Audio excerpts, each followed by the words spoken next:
noite, encarnados e desencarnados. Eu vou ler a mensagem do livro José Carlos de Luca, Minutos com Chico Xavier. Fácil e difícil. Qualquer pessoa de qualquer condição pode fazer o que é fácil. Entretanto, efetuar o que é difícil pede noção de responsabilidade e burilamento íntimo. Albino Teixeira. Quase todos buscam na vida o caminho das facilidades. Esforço e aprimoramento são itens dos quais quase todos nós distanciamos. Preferimos sempre o mais fácil, esquecendo que nem sempre o mais fácil nos leva ao progresso. O que é fácil já está pronto, já foi feito. É mais fácil não estudar, mas sempre será mais difícil progredir sem cultura. É mais fácil executar tarefas que não exigem maiores responsabilidades de nossa parte, mas sempre será mais difícil que os outros notem nossas qualidades quando permanecemos distante dos campos de lutas. É mais fácil nós afastarmos das pessoas problemáticas, mas sempre será mais difícil encontrar o amor apenas entre aqueles que nada exigem de nós. Jesus, quando veio à Terra, não encontrou facilidades, incompreensões, ofensas, solidão, traição e morte constituíram o conjunto dos grandes desafios que ele venceu, utilizando a coragem de se entregar à própria cruz. Se o mestre tivesse rejeitado o sacrifício, a coroa de espinhos, sua mensagem não teria se espraiado por todo o mundo.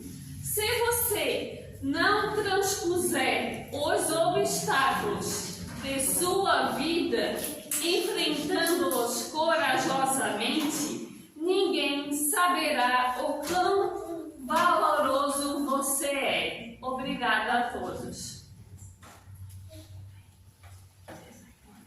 Uma vez mais, então, boa noite a todos. Boa noite.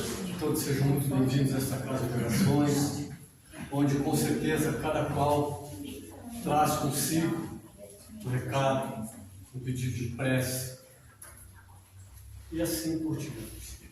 Todos nós sempre temos algo, tanto a pedir, como temos algo a oferecer. E hoje, então, é o dia, porque aqueles que aqui se encontram, com certeza escolheram o melhor lugar.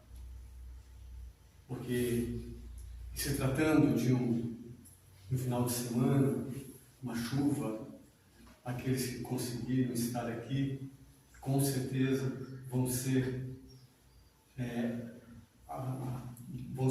presenteados com algo que talvez não se encontre em outros cantos, em outros lugares.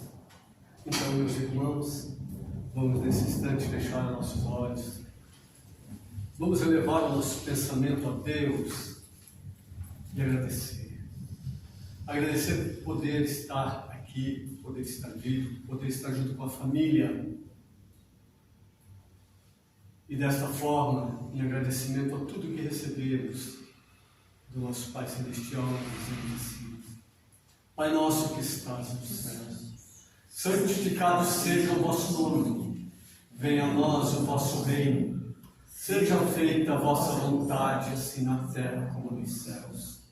O pão nosso de cada dia nos dai hoje, perdoai, Senhor, as nossas ofensas, assim como nós perdoamos a quem nos tem ofendido, e não nos deixeis cair em tentações, mas livra-nos de todos os males e de permanecermos no mal agora e sempre, que assim seja.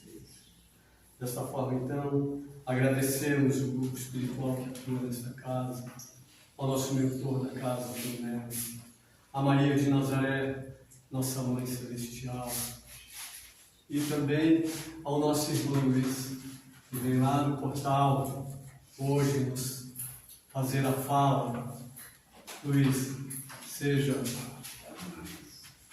feliz na tua exposição e que Deus o abençoe. Obrigado. Acho que eu sou palestrante mais variado em todas as casas. Eu também estou. E derrubo sempre. Teve uma palestra na terça. São quantos minutos? Se deixar o papel, Pode ser umas 3 horas. meia hora. 30 minutos, é isso? 30, 35. Minha esposa me ajuda, ela tem uns papeizinhos, ela vai marcando. 30, 35. Não é fácil assim. Não é fácil. Queridas irmãs, caros irmãos, boa noite. Boa noite. Nosso desejo de plena paz. Em nome do Centro Espírita Portal da Vida, nosso agradecimento inicialmente aos trabalhadores da casa pelo convite, a oportunidade e responsabilidade de representar uma instituição espírita em outra instituição espírita frente à tribuna, falando em nome do Espiritismo. É uma oportunidade e uma responsabilidade imensa.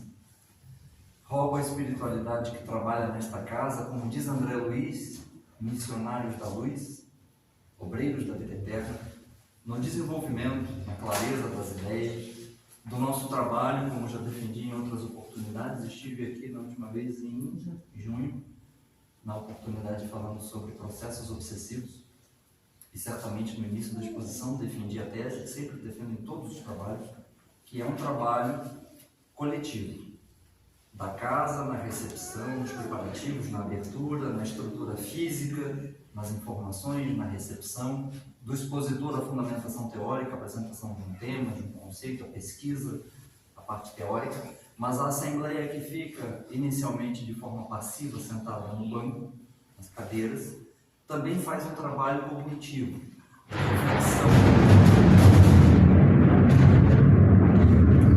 um trabalho de reflexão, de análise crítica, como propõe Allan Kardec quando trabalha nas obras espíritas, que nós, os espíritas, aqueles que vamos estudar o espiritismo em todas as suas acessões, precisamos fazer uma análise crítica, criteriosa de tudo que é falado e apresentado em nome do espiritismo. Então é um trabalho coletivo, feito a 4, a 6, a 8, a 12 mãos. No Evangelho, segundo a doutrina espírita, no capítulo 19, no item 11, talvez por uma influência da teologia católica, nossa co-irmã dentro do cristianismo, o espírito comunicante diz que, do ponto de vista espírita, a fé, a esperança e a caridade formam uma trindade inseparável. É um paralelo, digamos assim, com a proposta católica que tem a Santíssima Trindade em Deus, no Cristo, o Filho e no Espírito Santo. Talvez fazendo um paralelo comparativo, o Espírito nos propõe a reflexão de que a fé, a esperança e a caridade, do ponto de vista espírita, formam uma trindade inseparável. Capítulo 19, item 11. O Espírito vai além. Ele diz que a fé é a mãe de todas as outras virtudes. Se fosse possível, se o tempo nos permitisse, que cada um de nós disséssemos uma virtude, sempre numa perspectiva ética e moral, comportamental dos valores, de caráter, nós colocaríamos no rol uma lista dessas virtudes E do ponto de vista espiritualista do Cristo, do cristianismo, a fé seria a mãe de todas essas virtudes. Então vejamos a importância dessa trindade inseparável e faria um complemento ousado, insuperável. A fé, a esperança e a caridade. Inicialmente, o Espírito destaca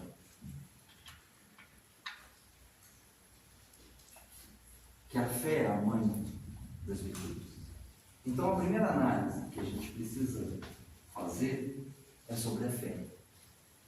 Até que ponto a nossa fé espírita, dentro do projeto, da proposta do cristianismo, a nossa fé ela é realmente robusta e inabalável? Porque o espiritismo, quando é entregue à humanidade nas mãos do ínclito codificador Allan Kardec, ele tem a oportunidade de registrar que fé inabalável, robusta, firme, só é aquela que pode encarar a razão frente a frente, olho no olho, em todas as épocas da humanidade, desde o período primitivista, quando nós saímos do barbarismo e temos as primeiras noções sociais de civilidade, de relacionamentos, até hoje, a era da ciência e da tecnologia. A fé só é inabalável e robusta quando ela consegue encarar, enfrentar, analisar todas as nuances e perspectivas que a gente vê na nossa existência terrena. E até que ponto ela está robusta o suficiente para que numa segunda-feira de manhã, ao chegar no nosso trabalho, eu vou ter muito cuidado com o que eu vou falar, porque existem menores no nosso salão. Até que ponto nós estaremos preparados para chegar no nosso ambiente de trabalho e ver a ligação 15, 18 chamadas no local onde nós deixamos os nossos pequenos para estudar, pedindo para que a gente retornasse lá com urgência porque houve uma situação muito trágica. Como ocorrido em Blumenau há alguns meses atrás. Uma situação absolutamente grave, inesperada, e que pode ocorrer e acontecer em qualquer um de nós. Como em 2007, a mãe do menino João Hélio estaciona o carro frente à garagem e o menino preso, afivelado no cinto atrás. Vem dois assaltantes, tomam o carro, a mãe corre para a parte de trás para soltar o cinto e não consegue soltar. Acredito que a grande maioria de nós lembra desse episódio. Na noite anterior, a mãe e o pai de João Hélio haviam ido ao Centro Espírita Leon Denis, em Niterói, onde os pais eram trabalhadores e o menino frequentava as aulas de evangelização infantil. Na época, coordenava o estudo aprofundado da doutrina espírita, que é a sequência do ESD, e poucas casas conseguem dar seguimento no ESD a ponto de chegar no estudo aprofundado da doutrina espírita. O grupo, que já tinha uma base de estudos de todas as obras anteriores, a primeira pergunta que a gente se fez, que a gente dialogava sempre no início dos estudos sobre os acontecimentos, as coisas da vida, a primeira pergunta que eles fizeram: e agora? Como é que a mãe e o pai do menino João Hélio vão lidar com essa situação? Como administrar? O que vai acontecer com a fé deles? Será que continuariam trabalhadores do Centro Espírita Leon Denis? A fé daria um passo atrás, estaria vacilante, frente a uma dor, talvez, das mais dolorosas que um pai e uma mãe podem enfrentar numa existência física? Passados 6 meses do luto, os pais do menino João Hélio voltam aos trabalhos no Centro Espírita Leon Denis, voltam ao trabalho. E, além disso, eles criam uma instituição não governamental, intitulada João Hélio, um desenho que João Hélio havia feito, um rascunho, um esboço, de atendimento, de acolhimento e de amparo para pais que perderam os seus filhos ainda em tenridade de forma dolorosa e drástica. Para que aqueles pais que enfrentaram aquele mesmo problema, aquela mesma dor, pudessem se dar as mãos e compartilhar um pouco da nossa dor, conversar, dialogar, chorar, se abraçar, para tentar minimizar, se é que é possível, uma dificuldade tão grande, tão exponencial. Eu sou pai de uma menina de 10 anos. Eu, abrindo meu coração para todos, sendo bastante sincero, não sei qual seria a minha reação.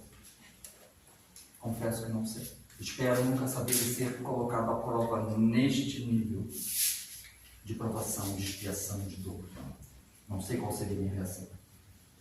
Nós temos um caso, um fato, dos pais que conseguiram, porque talvez, certamente, mas eu tenho muito cuidado com certeza absoluta, a fé e o entendimento dos acontecimentos, dos fenômenos da vida, das leis que geram, administram e regem a nossa existência, apresentada no Livro dos Espíritos, particularmente, na sua segunda parte, lei de destruição, de progresso, de sociedade, de evolução, amor, justiça, caridade, lei de destruição.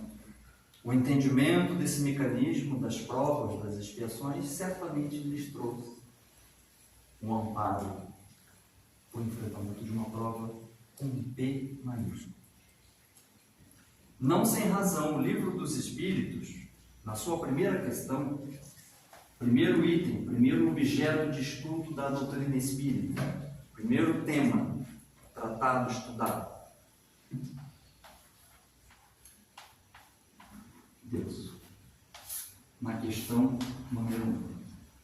Porque Allan Kardec diz que para surgir uma doutrina filosófica espiritualista, é preciso que a estrutura inicial, a base, o alicerce esteja muito bem fundamentada, seguro, firme, para que a gente possa construir o edifício. E o Livro dos Espíritos, que tem um título complementar e que pouca gente sabe, o Livro dos Espíritos, Filosofia Espiritualista. A palavra filosofia espiritualista também é um título da obra. E Allan Kardec, quando conclui a obra, o Livro dos Espíritos, e que nos apresenta o Espiritismo em tríplice aspecto: filosofia, ciência e religião. Na opinião de Kardec, na conclusão da obra está escrito isso, eu concordo com ele.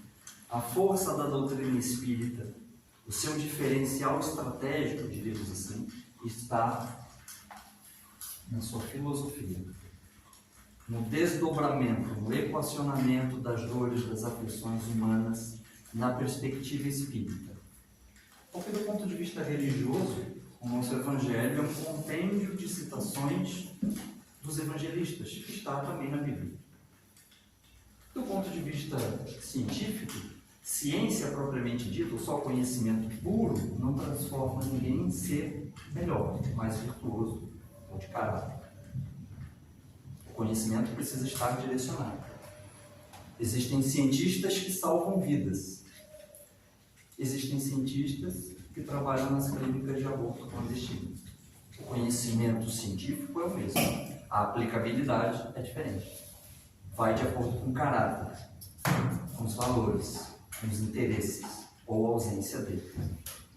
E Allan Kardec diz que para estruturar uma doutrina filosófica espiritualista, a gente precisa ter a estrutura basilar pronta, montada. E Allan Kardec começa o Espiritismo falando sobre Deus. Quem não está a par da biografia de Allan Kardec talvez desconheça que antes de adentrar no movimento espírita, recebendo mais de 100 cadernos já psicografados, escritos da família Danty, Kardec trabalhava na educação. Hippolyte Léon Denisard Rivard era professor de diversas áreas do conhecimento, de ciência, matemática, contabilidade, fisiologia, química, física. Era um homem voltado à educação. E ele diz nas suas obras pedagógicas que a educação é a grande obra da minha vida. Hippolyte Léon Denisard Rivard. Não sem razão, a espiritualidade e o Cristo como governador do órgão colocam um professor, um educador, preocupado nessas perspectivas e a construção do conhecimento. Kardec, enquanto professor de Hippolyte, discípulo de Pestalozzi, de Rousseau, de Comênios, pai da pedagogia, surge o Espiritismo na mão de um educador. e nós observamos nas obras, sabendo dessa profissão, desse olhar de educador, de professor, a construção de todas as obras, seguindo uma metodologia criteriosa de formação de conhecimento. O nosso Evangelho, se nós olharmos a introdução, o preâmbulo, é um Evangelho temático. Ele entende as grandes aflições, os grandes capítulos, fala sobre a fé transporta as montanhas, os trabalhadores da última hora, o amor aos inimigos, bem-aventurados os aflitos. Ele cria grandes temas macro e coloca as citações dos diversos evangelistas em diversos momentos dentro daquela perspectiva, observando o grande assunto: caridade, fé, esperança, benevolência. Traz as citações que dão embasamento para aquela perspectiva e apresenta em complemento as instruções dos Espíritos e os seus comentários no desdobramento filosófico. E se a gente pega o livro e lê a esmo, a gente pega essas particularidades. E Kardec fala então sobre Deus. Primeira quebra de paradigma, primeira inovação, diríamos assim, do Espiritismo, quando Allan Kardec, na sessão mediúnica, interroga os espíritos, e é uma pergunta clássica, já discutida em muitos grupos de estudos, certamente já dita aqui também na frente da tribuna. Kardec pergunta aos espíritos: o que é Deus? E não quem é Deus, porque quem é alguém, é a personificação da resposta. A resposta teria que ser ou um homem ou uma mulher, uma perspectiva antropomórfica. Quando Kardec pergunta o que é Deus, pode ser desde um grande espírito, um extraterrestre, uma cadeira, um objeto, uma força, uma luz, uma potência. Kardec entrega para a espiritualidade a responsabilidade da definição, porque o que é pode ser qualquer coisa. E os espíritos dizem que Deus é a inteligência suprema, a causa primeira de todas as coisas. E todos nós enfrentamos momentos bons, tranquilos, equilibrados, felizes, e momentos ruins, tristes, dolorosos, difíceis. E Deus é a causa primária de todas as coisas, inclusive dos momentos de aflição, das dores e das provas. Então nós estamos, diz Allan Kardec, no Evangelho, amparado pela espiritualidade, num mundo de provas e expiações. Então é natural, é de se esperar, que a vida nos traga eventualmente dores, dificuldades, as provas e as expiações. E nós precisamos, dentro do possível, da possibilidade de cada um, do interesse e da necessidade, aprofundar nesse conhecimento de fé, para que, enfrentando uma situação difícil, a gente encontre, e eu amo essa palavra que o Espiritismo nos propõe, lucidez. Para que a gente tenha lucidez frente a um problema, para não entrar em desespero, não entrar em crise, não exterminar com a própria vida, não blasfemar, que a gente tenha a possibilidade de encontrar, dentre os diversos caminhos que existem frente a um problema, a esperança. A esperança em dias melhores. O trabalho pela caridade. Não apenas a material, que é importante, mas acima de tudo, a moral, a comportamental. Então é necessário que a gente faça um estudo, um entendimento íntimo, pessoal, particular, sobre essas questões de fé, para que a gente não esmoreça e não perca a esperança. Porque um dos grandes motivos que tem levado as pessoas hoje aos transtornos mentais, às dificuldades existenciais, à depressão, ao suicídio, é, segundo os estudos, a desesperança. Não temos perspectiva de dias melhores, tantas dificuldades, tantas dores. E a doutrina espírita não compactua com essa perspectiva de que a Terra é um vale de sombras e de escuridão, um vale de dores. A perspectiva espírita é que a nossa Terra é um planeta à semelhança de um hospital. E não se mandam pessoas saudáveis para um hospital, e sim pessoas que estão em tratamento em busca de cura, de refazimento, de saúde. Kardec vai além, diz que a Terra é a semelhança de uma grande escola, e não se mandam pessoas para a primeira série, para o ensino médio, que já têm formação, que já têm graduação. Se mandam aquelas pessoas que precisam de formação escolar, seguindo um projeto político-pedagógico. De acordo com a idade cognitiva, estrutura-se o grau de conhecimento que precisa ser repassado. Então nós vamos evoluindo e vamos crescendo. E falando sobre a esperança, nós vamos citar um dos teóricos do cristianismo, que graças a ele nós talvez estamos aqui, que o cristianismo alcançou, que é Paulo de Tarso.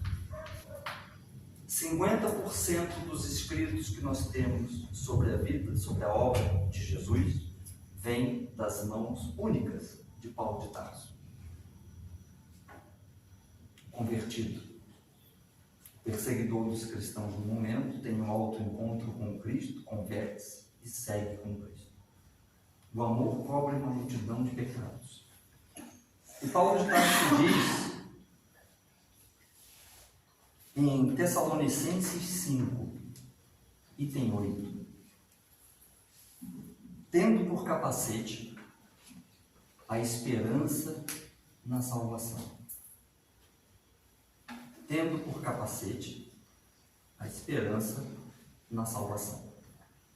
Emmanuel, no livro Fonte Viva, capítulo 94, faz uma análise só dessa frase. E ele chama a atenção inicialmente que Paulo de Tarso usa um objeto específico, capacete, que poderia ter usado um outro adorno, um chapéu, qualquer outra coisa que se coloca na cabeça. Mas ele é específico e taxativo, ele fala sobre capacete. Quando nós analisamos hoje, 2023, o que é um capacete, para quem não sabe, um capacete é um EPI, um equipamento de proteção individual, que em algumas profissões, em algumas atividades profissionais, ele é obrigatório, por força de lei.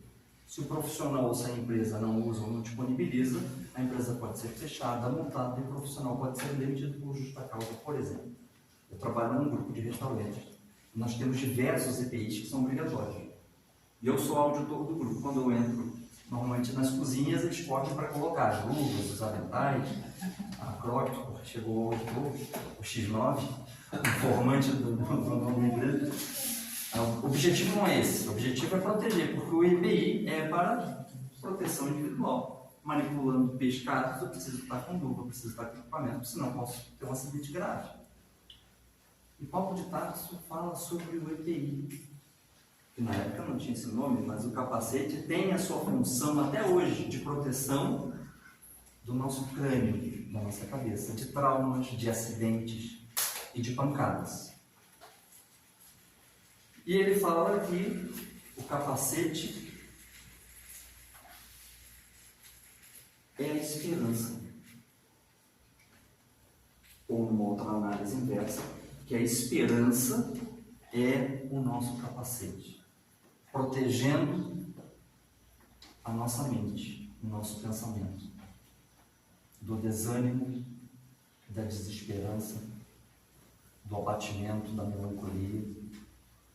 Isso lá na época do Cristo, Paulo de Tarso. E hoje vem a ciência, a psiquiatria, a psicologia, dizendo que a falta de esperança tem levado as pessoas a tombarem em transtornos mentais, principalmente, particularmente a depressão. E Paulo de Tarso já falava disso já na época do Cristo histórico primitivo, tendo a esperança como um capacete.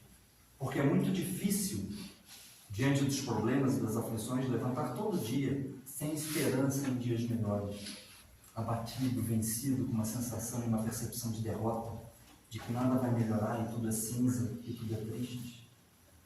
Há uma música da Legião Urbana, que é uma banda que eu amo desde garoto, sempre digo que a Legião Urbana é como se fosse uma segunda religião para mim, porque no início aquelas palavras, tudo me encantava, as preocupações, a poesia. E tem uma música da Legião Urbana que o Renato Russo escreve, que diz: a falta de esperança é um tormento.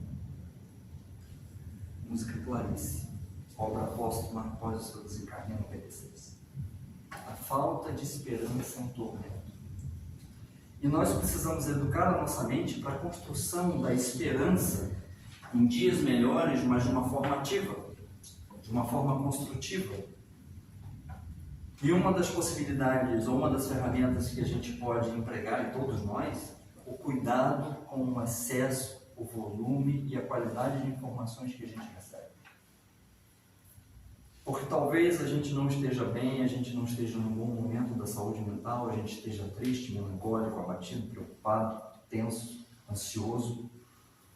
E a gente abre a internet, a gente abre o Instagram, e as notícias de tragédia, de dor, de violência, elas chamam a nossa atenção. E a gente abre em casa, no browser, no computador, no celular, um portal nosso aqui de notícias. E aí tem duas mensagens, duas notícias. A primeira delas fala sobre um evento que a FEC está promovendo no final de semana, nas casas filiadas, um sopão, uma atividade beneficente. E aqui tem a reportagem reduzida para você clicar e abrir. Logo ao lado vai estar assim: acidente na Via Expressa, imagens fortes mostram um motoqueiro. Qual das duas notícias vocês acham, sinceramente, que vai ter mais engajamento, mais acesso? Essa aqui. Cuidado, imagens fortes. Câmera flagra acidente. Câmera flagra vizinho que filmou o outro batendo no cachorro, agredindo a esposa. Por uma coisa quase que mórbida, nós vamos naquela notícia de violência, de agressividade, e talvez a gente não esteja bem, aí a gente abre aquela notícia, começa a ver a imagem, não quer mais, fecha, mas aquilo já ficou no nosso psiquismo, na nossa mente. Nós estamos fazendo um desserviço para nós.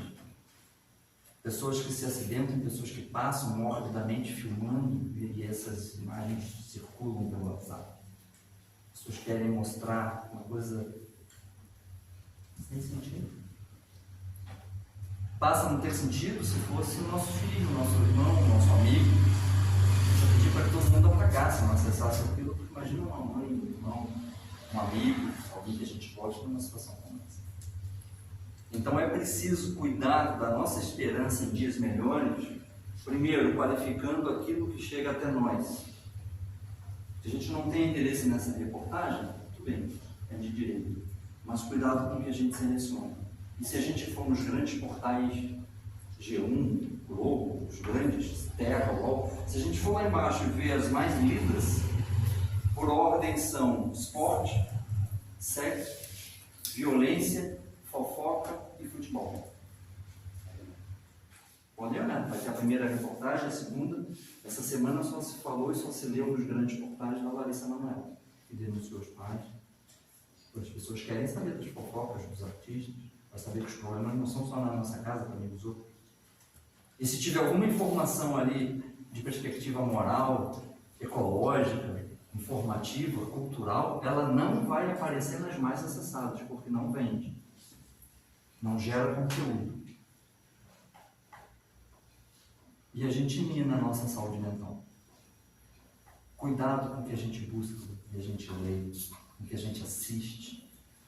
Porque talvez, e diz a psicologia, elas interferem na nossa estrutura psíquica, afetando, prejudicando a nossa existência.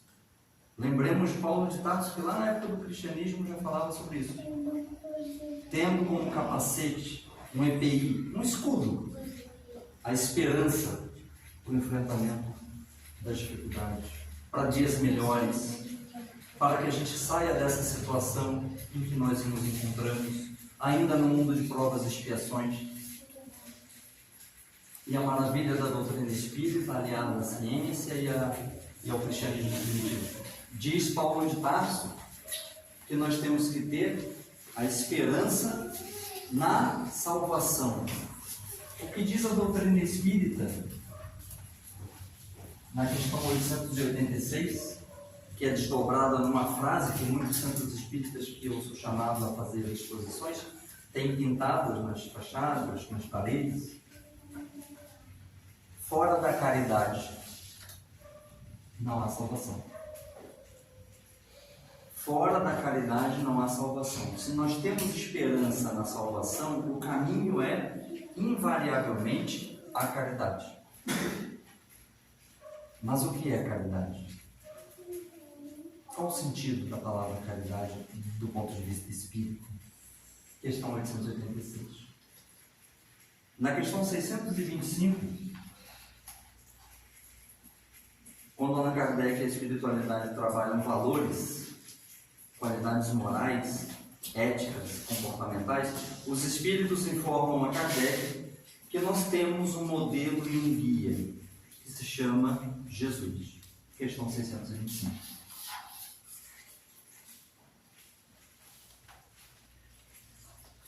Qual guia e modelo que Deus terá concedido à humanidade para nos servir de inspiração? A resposta mais sintética, mais curta da obra, das 1019 perguntas: Jesus. Então Kardec já trabalha o livro dos Espíritos sabendo que os Espíritos definiram Jesus como sendo o nosso modelo, o nosso guia. Mais tarde, mais à frente, Allan Kardec, diante da questão 886, onde os Espíritos já haviam defendido a tese de que fora da caridade não há salvação, Kardec faz uma relação. A presença de Kardec enquanto educador, enquanto professor. Ele pergunta aos Espíritos, então, o que significa caridade? Mas não na opinião dos Espíritos que ali estavam trabalhando, por mais respeitáveis que fossem, ele pergunta, segundo Jesus, qual é o entendimento do Cristo do que vem a ser caridade? E os Espíritos informam. E eu gosto dessa sigla. BIP. Nunca mais a gente esqueça. Falei no Evangelho domingo para minha filha. Benevolência, indulgência e perdão. Tendo como esperança um mecanismo protetivo na nossa salvação. Diz a doutrina espírita que fora da caridade não há salvação. O desdobramento da caridade, na questão 886, diz que nós precisamos introjetar, adquirir comportamentos evangélicos cristãos no nosso dia a dia e nos nossos relacionamentos sociais. Quais sejam? Bondade, indulgência, entendendo a dificuldade e a limitação do outro, não exigindo do outro qualidades que ele ainda não possui, porque nós também não temos as nossas qualidades ainda todas trabalhadas e nós não gostamos que os outros exijam de nós comportamentos que a gente ainda não tem condições de entregar. E o perdão. Falei sobre perdão aqui? Não, no passado. Então, fazendo uma recapitulação, temos uma outra palestra falando sobre perdão e auto-perdão, fazendo um comparativo, um paralelo entre evangelho e ciência. Dizem os estudiosos, neurocientistas, psiquiatras e psicólogos na área da medicina, que o primeiro passo para a autocura física, no mínimo, é o perdão e o auto-perdão. O perdão é o primeiro passo para a autocura, para a renovação íntima. Perdoando-se as nossas dificuldades, as nossas limitações, trabalhando para o desenvolvimento delas, trabalhando para o aprimoramento, para que a gente também não fique de forma passiva, aceitando, eu sou assim, nasci assim, vou morrer assim. Não, nós estamos assim, não somos assim. Nós estamos numa perspectiva progressista. Porque diz Allan Kardec que o verdadeiro espírito é aquele a quem hoje a gente reconhece que é melhor do que foi ontem e que amanhã será melhor do que é hoje. É uma proposta japonesa de melhoria contínua chamada Kaizen. Todo dia uma melhoria, todo dia alguma coisa para pensar, para tentar progredir. E assim nós vamos saindo da ignorância ao conhecimento. Da sombra para a luz, do ego, como diz Jung, para o self. E a caridade é o mecanismo. Mas lembrando que a caridade material ela é importante porque muitas pessoas nesse momento estão passando fome. Talvez muitas famílias próximas a nós, hoje, vão fazer 8h35. Cadê o número? 8h35. É um sinal. Muitas pessoas e muitas famílias, e talvez muitas crianças hoje vão adormecer com o estômago vazio. Então a alimentação, a necessidade básica, ela é importante às vezes até do que a própria espiritualidade e religião.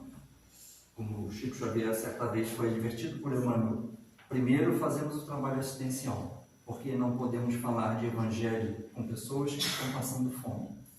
Porque até cognitivamente, cientificamente, seria impossível assimilar informações e conhecimento com o cérebro precisando de nutrientes mal nutrido. Então, primeiro, vamos dar assistência às necessidades mais básicas e aí depois a gente faz o trabalho evangélico cristão. O trabalho precisa ser feito nessa perspectiva. O trabalho material assistencial ele é importante, sem dúvida. Famílias estão precisando de comida, de alimento, imagina. Mas o principal trabalho que precisa ser feito é esse. Porque eu poderia ser um déspota, um tirano, um péssimo profissional, mentiroso, prejudicar todo mundo como auditor do meu grupo de trabalho, colocar no relatório coisas que o chefe vai dar pelo meu testemunho, como auditor do grupo inteiro, ser um péssimo pai, um péssimo esposo, um péssimo cidadão, mas uma vez por mês me passa o Pix aí da casa e esse mês eu vou dar 10 cestas básicas. Esse aqui, caridade, então esse mês eu vou voar longe. Esse mês eu lavo as minhas mãos. Fui uma pessoa absolutamente questionável o mês inteiro. Mas como fora da caridade não há salvação, e eu ainda não entendi que caridade é comportamental, moral, eu entendo de forma equivocada que é basta um Pix. E se eu tenho dinheiro sobrando, uma reservinha, mais fácil fica ainda fazer caridade. Essa caridade é importante, naturalmente. Mas a essencial é a que o Espiritismo coloca como sendo caminhos de salvação, fazendo um complemento a Paulo de Tarso, é essa aqui.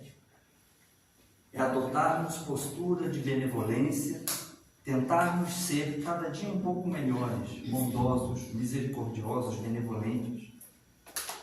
A indulgência, a capacidade de compreender o outro, da não aceitação passiva, naturalmente, exigindo que o outro se melhore, progrida, não cometa os mesmos erros, mas cuidado com o dedo. Ou atirar a primeira pedra, porque podem voltar outras para cá também, como o próprio Cristo afirma. Atirar a pedra, aquele que estiver sem pecado, fiquem à vontade. Todos foram embora. E a caridade do perdão, consigo próprio e para com o outro. Numa belíssima mensagem chamada Teu Livro, Emmanuel diz que a existência na Terra é um livro que nós estamos escrevendo. Cada dia uma página, cada hora uma afirmação da nossa personalidade através das pessoas e das situações que nos buscam.